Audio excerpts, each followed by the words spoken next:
नमस्कार, IND analysis देख रहे हैं आप और मैं हूं आपके साथ प्रभात पांडे। संविधान पर निशाना, दलितों का बहाना। जय हां, देश की सियासत पिछले एक साल से संविधान के इर्द गिर्द घूम रही है। लोकसभा चुनाव के पहले भाजपा ने अब की बार 400 पार का नारा दिया तो कांग्रेस समेत पूरे विपक्ष ने कहा है कि भाजपा को 400 सीटें मिली तो संविधान ही बदल जाएगा। इसका असर भी दिखा और अब की बार 400 पार का नारा देने वाली भाजपा 303 सीटों से घटकर 240 सीटों पर आ गई। हालांकि इसके बाद हुए हरियाणा और महाराष्ट्र विधानसभा के चुनाव परिणाम में इस मुद्दे का असर नहीं दिखा। अब संसद में केंद्रीय गृह मंत्री अमित शाह की बाबा साहब भीमराव अंबेडकर पर टिप्पणी के बाद कांग्रेस फिर इस मुद्दे को भिनाने की कोशिश में है, तो वहीं भाजपा भी कांग्रेस पर बाबा साहब की उपेक्षा और अनदेखी का आरोप लगाकर पलटवार की तैयारी में है। दोनों पार्टियां संविधान रक्षा और बाबा साहब के सम्मान की दुहाई देकर मैदान में है। टारगेट में प्रदेश का 16% दलित वोटर है। कैसे है, आइए हम आपको समझाते हैं।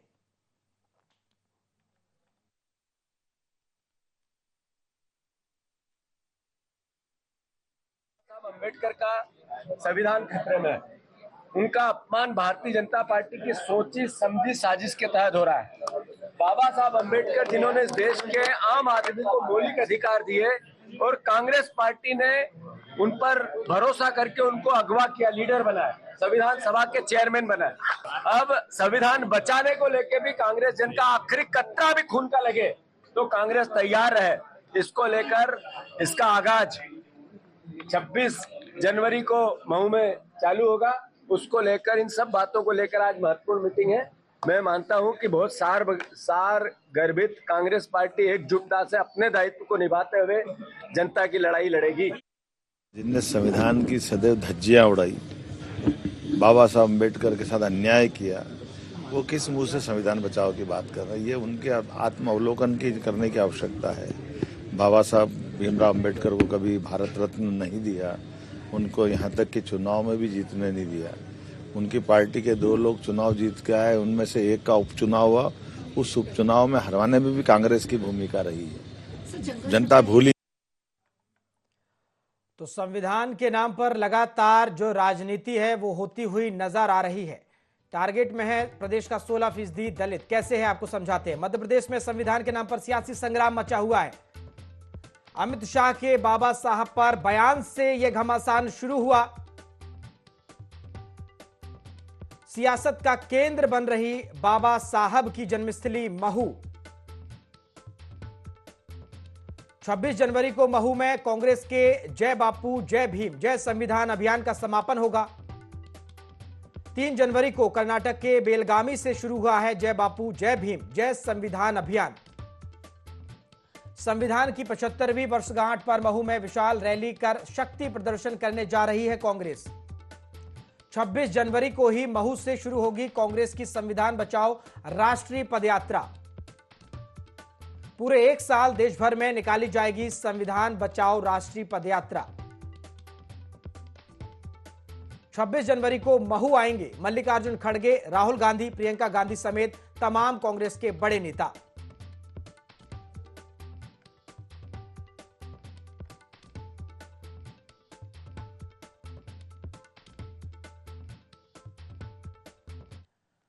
तो लगातार संविधान के नाम पर जो राजनीति है वो तेज होती हुई नजर आ रही है।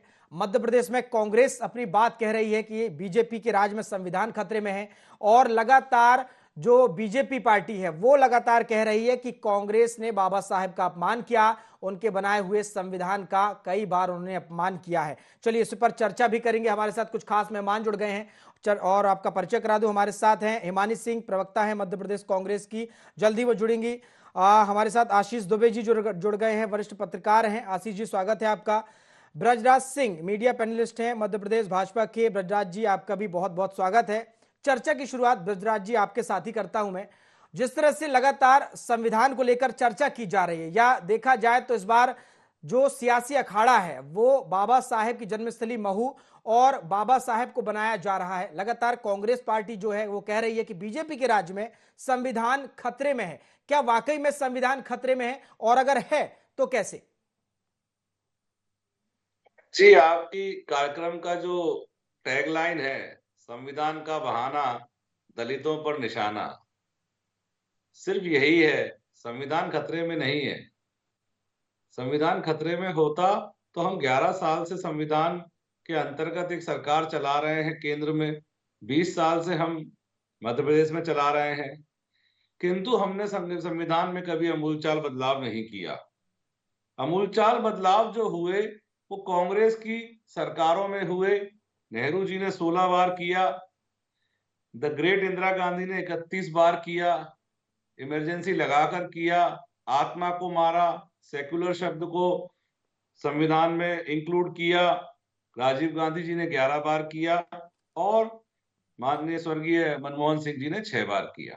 हमने भी किए बदलाव, 22-23 बार हमने 11 साल में बदलाव किए, लेकिन हमारे बदलाव से संविधान की अमूल चाल जो उसकी आत्मा है उसको कभी कष्ट नहीं हुआ।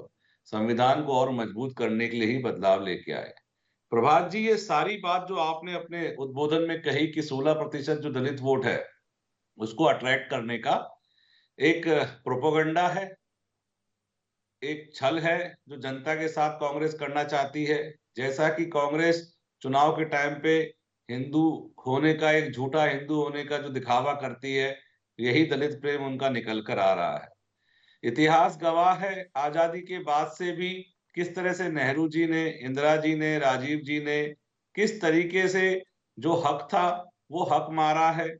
जो ये बात बाबा साहेब के लिए इतना कुछ कर रहे हैं, लेकिन ये 50-60 साल तक क्या कर रहे थे? 1990 में भारतीय जनता पार्टी की मध्य में सरकार आती है और वो बाबा साहेब के जन्मस्थली पर एक स्मारक बनाते हैं, नागपुर में बनाते हैं, लंदन में बनाते हैं, पंच तीर्थ का निर्माण करते हैं। ये भारतीय जनता पार्टी ने किया है, ऑलरेडी कर चुके हैं। हम बाबा साहेब के संविधान का, बल्कि जो भी उस संविधान निर्माता में थे उन सबका आदर करते हैं। जो परिस्थितियां हैं उन परिस्थितियों के अंतर्गत, संविधान के अंतर्गत ही सरकार चलाते हैं। कहीं हमने संविधान का कोई बदलाव नहीं किया, ना ही हम अपमान करते हैं और ना ही हमने बाबा साहब का अपमान किया।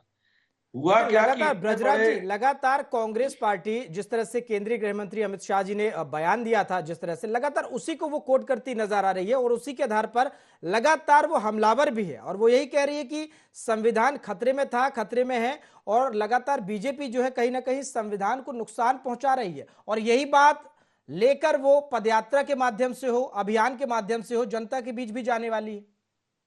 प्रभात जी, मैं उसी पर आ रहा था कि संसद में जब वो 1 सवा घंटे बोले, उन्होंने कहीं कोई रिएक्शन नहीं दिया।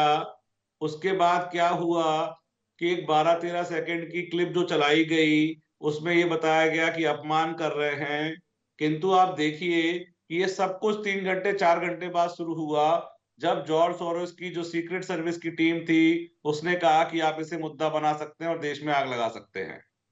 तब जाके ये एक्टिव हुए और आज ये उसी पर कार्य कर रहे हैं। ये कांग्रेस पार्टी जो बाबा साहब को गद्दार कहती थी, पंडित जवाहरलाल नेहरू के डॉक्यूमेंटेड प्रूफ है, वो कहते थे अंग्रेजों से मिले हुए हैं। अमृत कौर को उन्होंने चिट्ठी में लिख के स्पष्ट कहा था। देखिए, बहुत सारी चीजें हैं जो मैं गिना सकता हूं आपको कि किस तरह से कांग्रेस ने उनका मान नहीं रखा, सम्मान नहीं रखा। किंतु आप प्रभात जी, इस जो ये जो यात्रा कर रहे हैं इसके पीछे का मूल उद्देश्य है डीप स्टेट के द्वारा इनको जो काम दिया गया है कि प्रोपोगंडा के अंतर्गत भारत देश में आग लगाइए, दलितों को भड़काइए, जाति के नाम पे लोगों को भड़काइए, कभी मुस्लिम तुष्टीकरण में लिप्त करके मुस्लिमों को भड़काइए। ये इनका जो मुख्य प्रोपोगंडा है, कांग्रेस पार्टी के एक एक कार्यकर्ता, एक एक लीडर इसका टूल किट का हिस्सा है और वो इसके अंतर्गत ही कार्य कर रहे हैं। मैं तो आपके माध्यम से कहना चाहूंगा कि कांग्रेस पार्टी को इससे बचना चाहिए। वो अगर दलित हितैषी हैं तो जहां जहां उनकी सरकारें हैं वहां पर दलित के उत्थान का कार्य करें, ना कि इस तरह का प्रोपोगंडा और स्टंटबाजी कर कर दलितों को या भारत देश के किसी नागरिक को बरगलाने का काम करें। ठीक है, ठीक है। हमारे साथ आशीष दुबे जी भी हैं, वरिष्ठ पत्रकार हैं। आशीष जी, मैं आपके पास आता हूं। लगातार देख रहे हैं आप जिस तरह से जो माहौल है पूरा संविधान को लेकर, जिस तरह से कांग्रेस पार्टी हमलावर है कि संविधान खतरे में है, तमाम तरह की बातें की जा रही हैं और अब पदयात्रा की तैयारी है। राष्ट्रीय स्तर पर कांग्रेस पदयात्रा निकालने जा रही है। वो कह रही है कि किस तरह से बीजेपी ने जो बाबा साहब का अपमान किया, उनके संविधान का अपमान किया, उसको लेकर वो जनता तक जाएगी। क्या लग रहा है, क्या वाकई में संविधान खतरे में है या महज एक राजनीति हो रही है इस पूरे मामले पर? देखिए, संविधान खतरे में है या संविधान खतरे में नहीं है कि राजनीतिक तरीके से इसकी व्याख्या की जा रही है। और ये जो कांग्रेस जो यात्रा शुरू करने जा रही है, उसकी वजह भी वो बयान ही है जिसका अभी जिक्र आया। ये संसद में जितना दिया गया, उसका जो भी अर्थ निकाला गया या जो भी अर्थ उसका था, वो बयान है। वरना देखिए, हरियाणा और महाराष्ट्र में इसी मुद्दे के आसपास चुनाव कांग्रेस ने लड़ा था, उसको उतने अच्छे नतीजे मिले ही नहीं। तो ये मुद्दा लगभग खत्म होने जैसी स्थिति पे था कांग्रेस के लिए।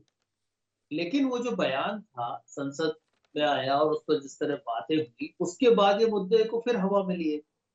तो संविधान खतरे में हो या नहीं हो, लेकिन सबसे बड़ा खतरा जो ये है कि जो वोट बैंक है, जी, जो दलित वोट है, बड़ा वोट है, जो 20-22 करोड़ मतदाता है, वो जो वोट खिसकने का जो डर है या उसको हासिल करने की जो उत्कंठा है, जी, वो इसके पीछे इसका मूल वजह, उसका बेस आधार ये।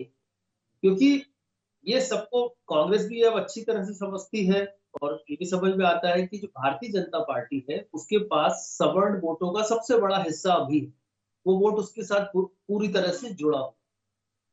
ऐसी स्थिति में यदि दलित वोट जो अभी लोकसभा चुनाव के वक्त में थोड़ा खसक कर भाजपा से या ये कहना चाहिए कांग्रेस की तरफ आया और दूसरे दलों को भी मिला जिसको, वो वोट जो है भाजपा के पास यदि चला जाता है इस बार, तो फिर किसी भी सूरत में भाजपा को राजनीतिक तौर पर नहीं हराया जा सकता। तो जी। इसलिए उस वोट को टिकाए रखने के लिए, अपनी तरफ और खींचने के लिए ये पॉलिटिक्स है दोनों तरफ से। ठीक है, आप कह रहे इसमें हैं कि कोई कहीं ना कहीं वोटों की राजनीति है, वोट बैंक को साधने की जो कोशिश है वो लगातार निश्चित की तौर जा पर रही है। वो एक है। ठीक है, हमारे साथ हेमानी सिंह भी जुड़ गई हैं, प्रवक्ता हैं मध्य प्रदेश कांग्रेस की। हेमानी जी, लगातार यही चर्चा हो रही है और लगातार आप काफी लंबे समय से कांग्रेस पार्टी कहती आ रही है, चाहे वो प्रदेश स्तर की बात करें या केंद्र स्तर की बात करें, लगातार कि संविधान खतरे में है। लगातार आप लोग इस बात की जो है बात कहते आ रहे हैं। लोकसभा चुनाव में देखा हमने, प्रदेश स्तर के चुनाव में देखा। क्या वाकई में कांग्रेस पार्टी को लगता है कि चुनाव जो संविधान है वो खतरे में है, या महज एक चुनाव के लिए और वोट बैंक के लिए तमाम तरह की बातें की जा रही हैं? और अगर वाकई में संविधान खतरे में है तो कैसे है, ये भी जरा कांग्रेस पार्टी स्पष्ट करे। बिल्कुल, जैसा कि आपने अभी अपने पूरे उसमें सुनाया, अभी ब्रजगोपाल जी ये सोचकर कि मैं अनुपस्थित हूँ, बहुत कुछ बोल गए, टूल किट और ये सब। वो कहते हैं ना, जाके पैर ना फटी विवाई, वो क्या जने की पीर पर आई। तो जिन्होंने खुद ऐसे काम किए होते हैं, बयानों को तोड़ मरोड़ के चलाया होता है, इस बात को बहुत ज्यादा साबित करने की जरूरत नहीं है। अमित शाह जी के वो 12 सेकंड के बयान ने सब कुछ साबित कर दिया कि 1990 से पहले जो पार्टी बाबा साहब के द्वारा बनाए हुए संविधान को नहीं मानती थी, उनके उस संविधान में अप्रूव्ड तिरंगे झंडे को नहीं मानती थी, उनका लगातार अपमान करती थी। और जिसको तब ऐसा महसूस हुआ 1990 में कि बाबा साहब के बिना, संविधान के बिना और इस भारतवर्ष की जनता का दिल नहीं जीता जा सकता, तो उन्होंने एक मुखौटा ओढ़ने का काम किया, जो अमित शाह जी के उस बयान के बाद उतरता नजर आ गया। और वो जो आप बोल रहे हैं कि 303 सीट से 240 सीट पर आ गए, तो वो जनता ने वो चीज ऑब्जर्व की, जनता ने वो चीज महसूस की, उसके बाद उसका रिजल्ट मिला। हिंदुस्तान में, लोकतंत्र में किसी भी चीज का क्राइटेरिया जनता का वोट बैंक होता है। वोट जिस आधार पर मिलते हैं वो चीज समझ में आती है। अब प्रधानमंत्री जी ने बहुत सारी चीजें कही, भैंस खतरे में आ जाएगी, गाय बिक जाएगी, मंगलसूत्र बिक जाएगा, उस चीज का जनता के ऊपर असर, वो सरासर झूठी बातें थी। और जो सच्ची बात थी, संविधान के मुद्दे को उछालने से कांग्रेस को फायदा हुआ है। और कहीं ना कहीं क्या ये माना जाए कि हिमानी जी की क्या बार बार अब इसी मुद्दे को उछाला जाएगा और इसी तरह वोट साधे जाएंगे?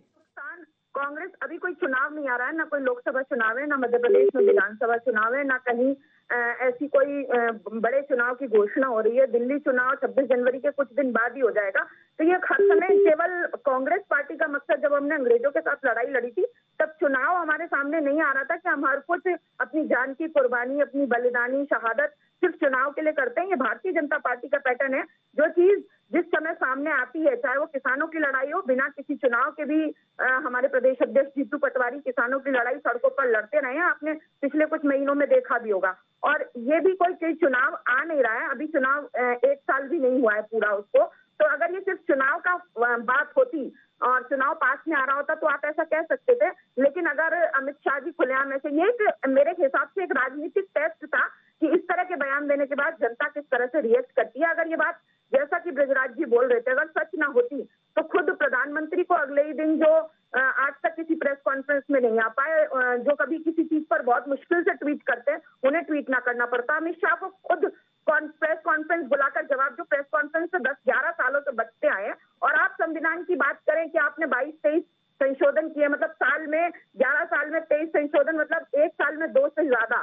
तो आप तो इस तरह की बातें करें ही नहीं। आप बाबा साहब को, महात्मा गांधी को हमेशा अपमानित करने का काम करते हैं। और ये सबसे ज्यादा संशोधन कांग्रेस के कार्यकाल में हुए हैं संविधान में। तो सर, सरकार में सबसे ज्यादा हम रहे हैं। तो आप इस आधार पर, मैं भारतीय जनता पार्टी को बोल रही हूँ कि आप संशोधन के आधार पर बोले तो आपने कई इंदिरा गांधी ने बदला, हिमानी सिंह जी इमरजेंसी लगाकर बिना विपक्ष के समय काल परिस्थिति के संविधान की आत्मा आपने मारी, हिमानी सिंह जी, संविधान की आत्मा आपने मारी, प्रियम्बल में कहीं नहीं था। डिबेट खराब हो जाएगी, इमरजेंसी लगाकर विपक्ष को जेल में ठूसकर सामने नहीं आएगी। संविधान में कभी ये व्यवस्था नहीं दी गई है। जनता को समझ में हिमानी सिंह जी, आप वो कंप्लीट कर ले। बृजराज जी, मैं मौका दूंगा आपको। जी हिमानी जी कंप्लीट करिए। जी, तो इस आधार पर अगर आप बोलेंगे कि संविधान संशोधन के आधार पर, तो बाबा साहब को संविधान सभा का अध्यक्ष कांग्रेस ने बनाया था, उस समय भाजपा नहीं चली गई थी। दूसरे एक चीज हमेशा बोला करते हैं कि भारत रत्न देने का काम किया। अरे वीपी सिंह की सरकार थी, भारतीय जनता पार्टी की सरकार नहीं थी। आप तो बाहर से सिर्फ समर्थन दे रहे थे। उससे भी बीएसपी ने शर्त रखी थी, शर्त रखी थी कि बाबा साहब को भारत रत्न दिया जाए। उस आधार पर आपने दिया। जो काम कांग्रेस को करना चाहिए हिमानी जी, वो दूसरी पार्टी कर रही है। आप लोग लगातार चहेते बने हुए हैं, आप लोग लगातार बात कर रहे हैं बाबा साहब के सम्मान की, लेकिन उन्हें भारत रत्न दूसरी पार्टी दे रही है। मैं मानती हूँ, जिससे उम्मीद होती है बात उसी से कही जाती है। आप भी शायद इसीलिए कह रहे हैं कि जो काम कांग्रेस को करना चाहिए, क्योंकि करने वाले सभी कामों की अपेक्षा कांग्रेस से ही की जाती है। इनसे तो हम फालतू की नोटबंदी की अपेक्षा कर सकते हैं, बृजराज जी जवाब दे दीजिए। कामों की अपेक्षा कर सकते हैं बृजराज जी जवाब दीजिए। और ये भी बताइए, क्या जिस तरह से केंद्रीय गृह मंत्री अमित शाह ने बयान दिया है, क्या कांग्रेस पार्टी के लिए ये बयान संजीवनी का काम कर रहा है? और इसीलिए अब संविधान हो, आरक्षण हो, तमाम तरह के जो मुद्दे हैं अब खूब उछाले जा रहे हैं। प्रभात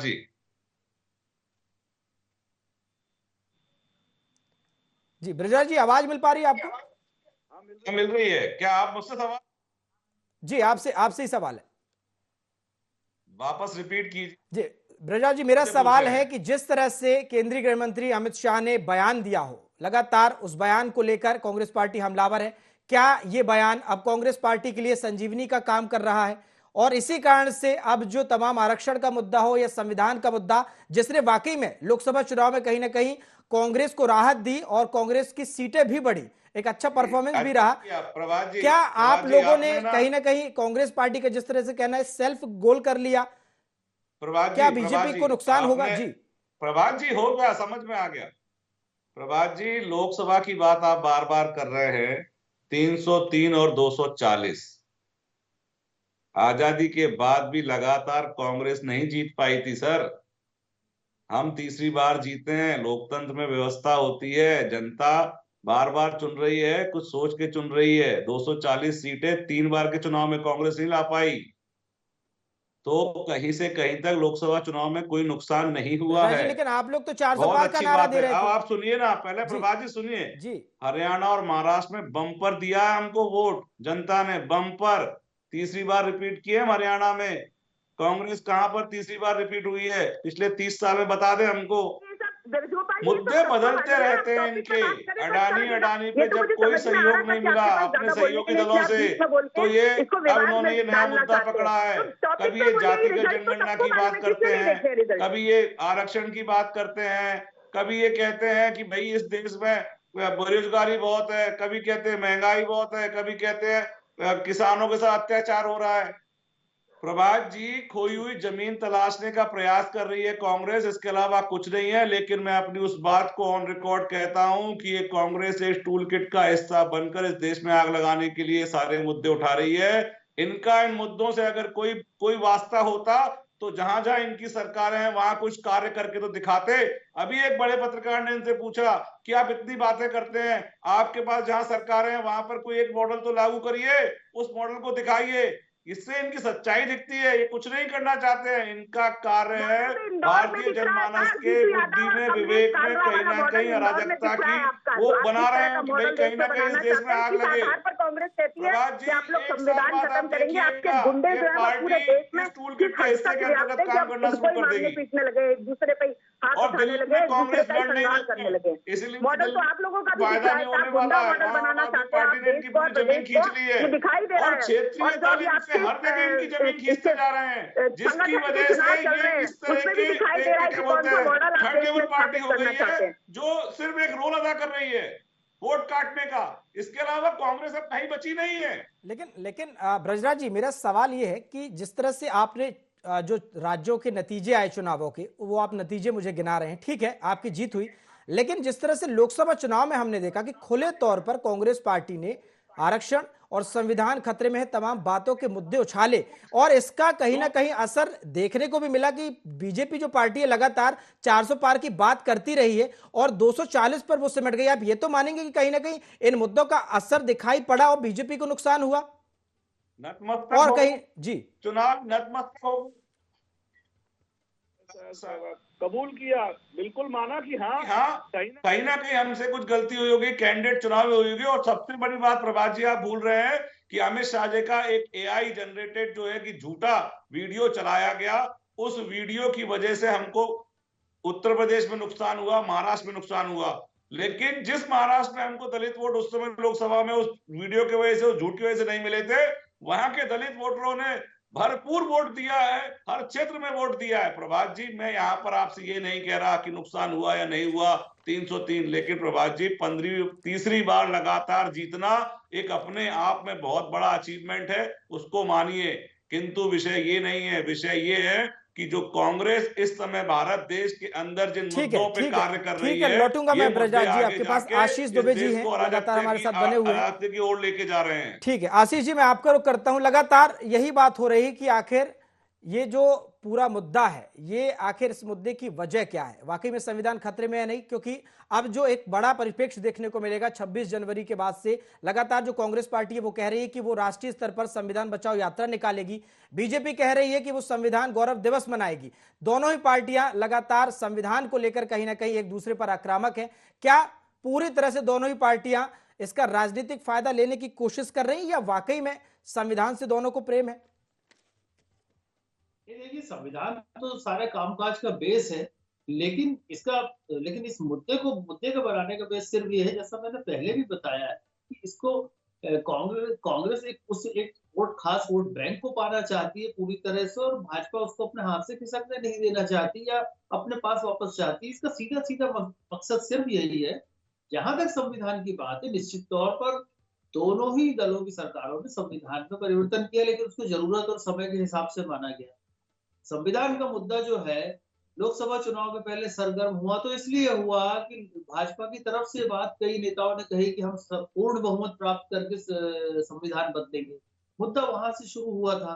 तो अब उस मुद्दे को, मैंने जैसा बोला कि विधानसभा चुनाव में ज्यादा हवा नहीं मिल पाई, लेकिन अब चूंकि ये मुद्दा नए सिरे से उठाया जा रहा है, तो भाजपा के साथ साथ कांग्रेस की मेन नजर ये है कि वो अगले 3-3.5 साल जिस तरह से अपनी राजनीतिक तैयारी करना चाह रही है, उस तैयारी में उसने उस दलित वोट की को सबसे ज्यादा प्राथमिकता में रखा है। और उस अपने इस मुद्दे का जो 27 जनवरी से वो जो यात्रा शुरू करने वाली है, उस मुद्दे का पहला लिटमस टेस्ट हम अगर मान लें तो दिल्ली का लोकसभा चुनाव होगा, जहां पर 12 से 15 सीटों पर दलित वोट सबसे ज्यादा प्रभावी होते हैं। आशीष जी, लगातार कांग्रेस यही कह रही है कि जो केंद्रीय गृह मंत्री अमित शाह जी ने कहा है उसको लगातार भुनाने की वो कोशिश कर रही है। क्या आपको लगता है कि क्या ये जो मुद्दा है और उनका जो बयान है वो संजीवनी का काम करेगा कांग्रेस के लिए? देखिए, ये संजीवनी का काम कांग्रेस के लिए उस समय तो हमने माना कि किया था जब लोकसभा का चुनाव था। जैसा मैंने अभी कहा, ये इसका टेस्ट होगा कि दिल्ली का जो लोकसभा विधानसभा चुनाव क्या नतीजे देता है। इसके बाद कुछ और राज्यों के चुनाव आएंगे, बिहार का चुनाव सामने है। तो कांग्रेस अगले 3 साढ़े 3 साल इस मुद्दे को आजमा सकती है कि वो इस मुद्दे से कितना फायदा कर सकती है, और प्रकारांतर से इसमें यह भी तय होगा कि संविधान को किस तरह से और किस रूप में बचाने की दोनों तरफ से कोशिश होती है। ठीक है आशीष जी, चूंकि वक्त की कमी है, हेमानी जी अंतिम प्रतिक्रिया आपसे ही है और सवाल वही है, क्या खोई हुई जो लगातार वोट बैंक की हम बात कर रहे हैं, लगातार जो बीजेपी आरोप लगा रही है कि आप लोग संविधान नहीं वोट बैंक की राजनीति कर रहे हैं और वोट बैंक को साधने के लिए, खासकर जो एक बड़ा वोट बैंक है दलित के रूप में, उसको साधने के लिए तमाम तरह की ये कवायद है और 26 जनवरी से कहीं ना कहीं जो पदयात्रा की आप बात कर रहे हैं, पदयात्रा निकालने की बात कर रहे हैं, संविधान बचाओ, उसी के तहत तमाम चीजें की जा रही हैं। संविधान के प्रति ये प्रेम नहीं बल्कि सिर्फ वोट बैंक की राजनीति है। भारतीय जनता पार्टी के आरोपों का जवाब देना तो अब ये भी ठीक नहीं समझता है। इनका जो मॉडल दिखाई दे रहा है वो इनके संगठन चुनाव के रूप में दिखाई दे रहा है। क्या बनाना चाहते हैं, सत्ता के लिए क्या मरे जाते हैं ये लोग। और दूसरी बात ये रही कि अगर आप लोग कोई गलती करेंगे, अगर आप संविधान का अपमान करेंगे, आप संविधान निर्माता का अपमान करेंगे, राष्ट्रपिता का अपमान करेंगे, तो कहीं ना कहीं आप लोग, आज की डिबेट का टॉपिक ये होता कि विपक्ष क्या कर रहा है। और इस समय हाल फिलहाल कोई चुनाव नहीं है, अगर आप कोई गलत हरकत करेंगे तो कांग्रेस आपको वो मॉडल दिखाने के लिए तैयार है। कांग्रेस आपको देश का असली मन, असली आत्मा दिखाने के लिए तैयार है कि देश की आत्मा में बाबा साहब बसते हैं, संविधान बसता है, महात्मा गांधी बसते हैं, और यही दिखाने के लिए संविधान बचाओ यात्रा है। आप कोई गलत चीज करेंगे और दूसरों के ऊपर प्रत्यारोपण करेंगे तो ठीक है, आप कह रही हैं कि ये संविधान बचाने के लिए ये पूरी कोशिश की जा रही है, कोई चुनाव नहीं है, और कहीं ना कहीं जिस तरह से आप पदयात्रा निकालने की बात कह रहे हैं ये संविधान बचाने के लिए, चूंकि वक्त की कमी है, मुद्दा बड़ा है, चर्चा और भी हो सकती थी। फिलहाल आप तीनों मेहमानों का जुड़ने के लिए शुक्रिया। तो लगातार बीजेपी पार्टी हो या कांग्रेस पार्टी हो, दोनों ही पार्टियां संविधान को लेकर अलग अलग अभियान, अब अलग अलग यात्रा निकालने की बात कह रही है।